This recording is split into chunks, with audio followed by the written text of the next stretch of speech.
Bună ziua, astăzi o să vă învăț cum să faceți ceva de genul shotgun din elastice.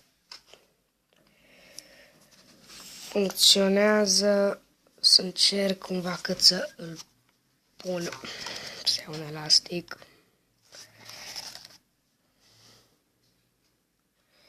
Se pune pe asta.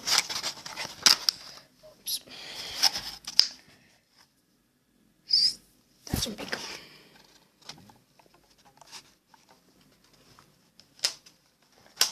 Da.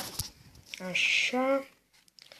L-am agățat aici de acest lemn și aici. Și are chestia asta de care dacă dau un poate trage. Da. Ca să faceți acest shotgun vă va trebui o chestie de acesta, o rolă de micuță de hârtie igienică, o rolă de mare de șervețele,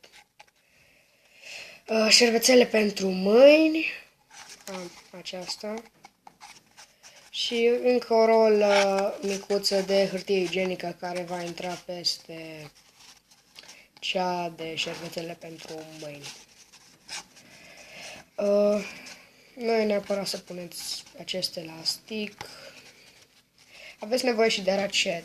Deci, faceți aici o tăietură în aceea chestie de carton pe care se pun șervețelele pentru mâini, să vă ștergeți pe mâini. Faceți o tăietură aici și o tăietură aici. Faceți aici o găurică, tăieți un elastic în două, îl băgați pe aici, faceți o găurică în aici, una aici și îl tăiați și îl băgați și apoi le legați aici. Apoi faceți aici înăuntru, nu știu dacă se vede, luați o fâșiuță micuță de hârtie igienică și luați un elastic, îl puneți pe aici și faceți aici un nod și îl treceți prin aici.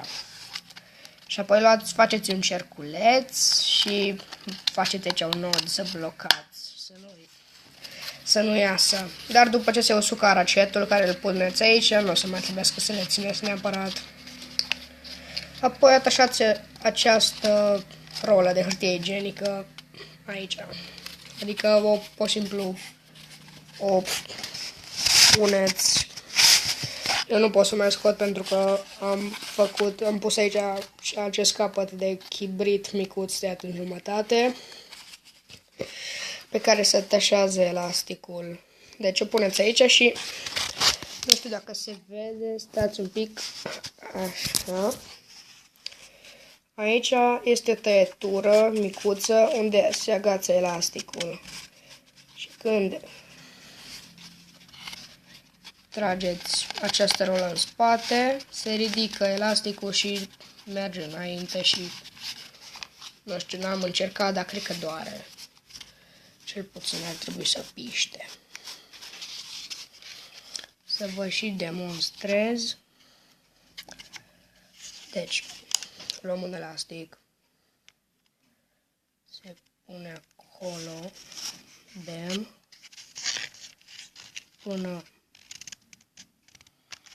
aici. Ups. Da, nu trebuie să trag, dar trage. Câteodată nu merge așa de bine, dar funcționează. Trebuie să-l agăți acolo, dar nu pot cu o mână. Stați, pun pauză și îl agăț eu. Bun, am revenit, am pus elasticul. Se vede, nu? Deci e agățat acolo, agățat aici. Trag de ăsta și sare. Atât că eu am tras cu burta, că na. Nu pot să țin camera cu o mână și na. Acesta este tutorialul. Sper că ați înțeles, dacă nu puneți pauză. Dacă vreți puteți să puneți acest elastic aici, dar eu l-am pus doar așa să fie. Că la început n-aveam aracet. Deci Da. Bye bye.